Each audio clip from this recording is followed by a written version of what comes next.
We may have a couple of introductions. I believe Senator Thayer has a couple of introductions. Thank you, Mr. Chairman. I've got a couple of our magistrates from Scott County here, Rick Hostetler and my magistrate, Kelly Corman, in the back of the room. Gentlemen, welcome to the State and Local Government Committee. All right, welcome, guys. Any other introductions today? All right, we do have an announcement. Senate Bill 8 is being passed over by its sponsor's request today. So we have one bill on our agenda, which is unusual, but we'll have Senator Bledsoe go down to the podium, and we'll ask the clerk to call the roll while she's making her way down. Senator Chambers Armstrong. Here. Senator Elkins. Senator Harper Angel. Here. Senator Mays Bledsoe. Here. Senator McDaniel. Here. Senator Storm. Senator Thayer. Here. Senator Wheeler. Senator Williams. Here. Senator Nemes. Here. Senator Mills. I'm here. All righty. As we said before, we have one bill before us today, which is Senate Bill 131. And Senate Bill 131 does have the committee sub, so if we could get that. We have a motion to approve the committee sub by Senator McDaniel. It's a second by Senator Thayer. All in favor of adopting the committee sub, say aye. Aye. Any opposed? All right. We are looking at the committee sub. So, Senator Mays Bledsoe, you have a guest at your desk as well. And we'll let y'all introduce yourselves, and the floor is yours. Thank you so much. I'm Amanda Mays Bledsoe, the state senator for the 12th district. Senator Reginald Thomas, senator from Fayette 13. Senator Thomas, welcome to our committee. Thank you so much. All right, members of the committee, thank you for hearing Senate Bill 131. We have something in common. Each of us has all been subjected to campaigning. We've run political ads through TV, radio, mailers, the internet, and it's important for us to get our message out to voters that represents our positions, issues that we care about, and who we are. It's the beginning of a relationship built off trust with the voters. When the voter hears my voice on the radio, sees my ad, or receives a robocall, there should be some assurance that it's actually me. Borderline deceptive or manipulative campaigning has been around for decades. Some call it shallow faking, Photoshop pictures, taking words out of context, or making a part, not the whole of a sentence. But for the first time, the technology exists for it to be so easy and quick, for now to be so realistic that the line between truth is not just blurred, but it's altered completely, hence the need for deepfake legislation.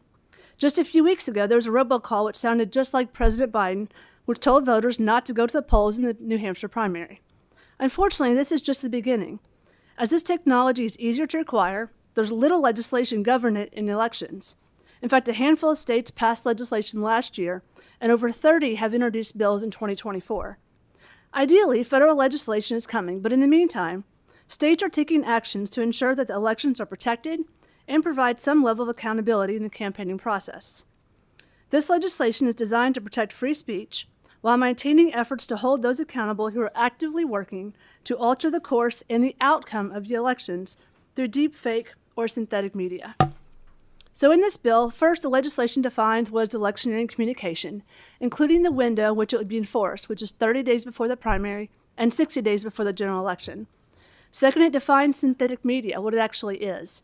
It's an image, an audio recording, or video recording of an identifiable natural individual's appearance, action, or speech that has been intentionally manipulated with the use of generative adversarial network techniques or other digital technology in a manner to create a realistic but false image, audio, or video that produces two things. If a depiction to a reasonable individual is of a natural individual in appearance, action, or speech that did not actually occur in reality, and a fundamentally different understanding or impression of the appearance, speech, action than a reasonable person would have from an unaltered version of the image. Third, it provides an option for those who actually, for the candidate to have some injunctive manner. So it allows the candidate or other equitable relief against the sponsor of the electioneering communication, prohibiting the publication of that synthetic media, and allows them to bring action for damages against the sponsor of the election communication. It also allows them to have prevailing party reasonable attorneys and fees. Lastly, it allows a disclosure that is clear and conspicuous and included and alongside in a manner that is naturally to be used and seen by the user. If you'll notice, many states tried at different points to put in specifics on what a disclosure may look like, but in order to be consistent, we've left this rather broad in order that states are very similar in nature. And lastly, the burden has to be placed on the user and the plaintiff. To be clear, the sponsor of the electioneering communication may be held liable, but not the medium disseminating the electioneering communication, nor the advertising sales representative. They should not be held liable unless they remove the disclosure or continue to run the material when notified. You know, the Supreme Court has set very high expectations around the burden of proof on elected officials, and the language in this bill mirrors the standard set in a familiar case to most of us, which was Alvarado versus Palmer. Lastly, I want to set reasonable expectations. This technology is changing at a rapid pace. Those in the industry recognize this is the first step in some legislation that will likely change or be modified to adapt to the ever-changing environment of the future. But it's a crucial first step in ensuring that we protect the integrity of the election process. I want to recognize my co-sponsor, Senator Thomas. I think this is important. It's a bipartisan bill and recognizes that we want to take the election seriously in the Commonwealth. Do you want to add? Thank you, Senator Bledsoe. And I can't say much more than what you've added.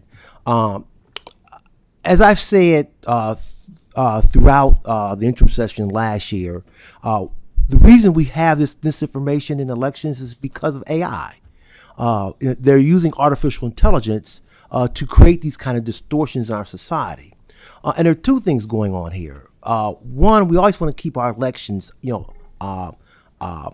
honest and free of all kind of distortions. That's critical. We want our elections to be just above board when it comes to who's speaking and saying what. And number two, we have to get a handle on what AI can do as a legislature and make sure that at all times we know what's going on. And so for those two reasons, I readily and quickly co-sponsor this bill because I think it's incumbent for us to do it. Now, Senator Bledsoe is absolutely right. Really, this needs to be done at the federal level. Congress needs to act. But Congress hasn't done so thus far, so we see states acting in this space. And so I endorse this bill. I would certainly ask you to support this bill as well and bring this bill to the Senate floor for approval as well. So thank you, Senator Bledsoe, for bringing this bill. Thank you. I'm happy to take any questions. Sure. Questions? Senator Williams has a question. So as I understand it, this only applies to if I look at the exceptions from electioneering, number one. If I am not a candidate, committee, or political party, then I can use a deepfake or whatever at any time. Sure. It's my understanding this comes directly from the electioneering communication as defined by KRS. And my understanding is that federal law trumps any effort on our part to do third-party expenditures. Okay. And so if I'm, independent expenditure. Third parties. Third party, good. So really the only people that are limited here, and does this protect any other citizen other than just in an election? So if I'm a normal person. Doesn't apply. Or not apply. So my concern is that only candidates, committees, or political parties are not able to do this, and that anybody else can do it, number one. The other concern is, so lots of times the early definition is you define your opponent. And so if I'm in a primary and I go out 90 days out, I start defining maybe while we're here, and I start defining my opponent, there's nothing we can do that. There's something involatile about the 30 or 60 days. Sure. The reason for that is to ensure that there's time to respond.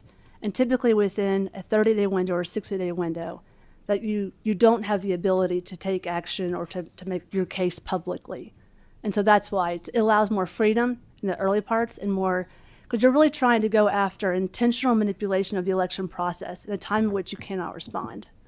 Okay, and then you're using in the definition, you define it technology, which is generative AI, and then digital technology. So could I use analog technology at any time to do a fake like they used to just take pictures So that would be and defined put them under. together using analog technology? Sure, you could. Under technology is broad on purpose.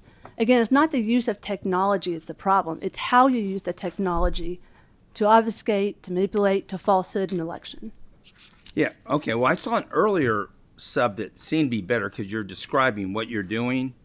And in this one, we still have you're describing how you're doing it. And that is that you're using generative adversarial network techniques or other digital technology. Okay, that's synthetic media. But if I'm using analog technology, according to this definition, that would be permissible. As not an attorney, I would have to check with somebody else, to be honest. Okay. Okay. Thank you. Senator Thayer had a comment and question. Thank you, Mr. Chairman. Senators, thanks for bringing this bill. I think it's thoughtful. There are enough obfuscations and manipulations that occur naturally in campaigns, and I think the fact that you're trying to get out ahead of the AI possibilities is notable. I understand Senator Williams' concerns related to independent expenditure committees, but we can't regulate them here. We can only make law under Kentucky revised statutes under the Kentucky Registry of Election Finance. I wish we could, but we can't. We've been making law here for a long time for Kentucky election law. I wish that the federal government would get ahead of this, but I'm sure everybody's noticed they can't agree what day of the week it is in Washington, D.C. So it's left to the states to lead. And I think it's important that we join the states that are leading on this effort, and hopefully maybe one day they'll get sick of whatever it is they're doing up there right now. I try not to pay attention, and focus on some real issues. And when it comes to elections, these kind of deep fakes at the federal level are probably occurring even more than they are at the state level. So, I wish we could deal with the independent expenditures, but they're regulated by the Federal Election Commission. So I think this is a good start and an appropriate step. And so, Mr. Chairman, if it's in order, I'd like to make a motion that Senate Bill 131, as amended by committee substitute, be reported favorably. Motion same shall pass. We have a motion by Senator Thayer, second by Senator Storm. Before we vote, Senator Harper Angel has the question or concern. Thank you, Mr. Chairman. Senator Bledsoe, might this bill be improved if it has an emergency clause and we could then avoid this kind of issue with the May primary, particularly since this is a bipartisan supported bill? And would you entertain an amendment on the floor for that? I certainly would be open to that conversation. Thank you, and thank you for bringing the bill. Thank you, Mr. Chairman. Very well.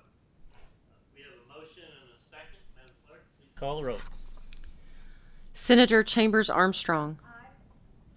Senator Elkins. Senator Harper Angel. Senator Mays Bledsoe. Aye. Senator McDaniel. Senator Nemes. Senator Storm. Aye. Senator Thayer. Senator Wheeler. Senator Williams. I'd like to explain my no vote. Yes, you may. I very much appreciate the issue and the problem, and I know we're trying to address something, but I find that the definition of synthetic is there's a better definition that we could use. It doesn't directly refer to techniques; it refers to what we see. And the other thing is, I'm concerned that it's more of a Band-Aid. It solves some of the problem, but it doesn't solve all the problems. It will absolutely, positively not keep any of us at any time from being subject to deep fakes in our campaigns, okay? That will happen by somebody who's doing an independent expenditure. I appreciate the effort, but I'm voting no because I don't think we have really addressed the full problem, and the problem not just with politicians, but for all the citizens of the Commonwealth. I think we need to have something that is much more generic that we can address that. So I'm voting no. Senator Mills. I vote yes. Senate Bill 131, as amended by committee sub, passes 10-1. Senator Mays Bledsoe, congratulations on your bill passes. Sir Thomas, thank you for being here. And if you walked in late, Senate Bill 8 was passed over today, so if you happen to walk in late. So if there's a motion to adjourn,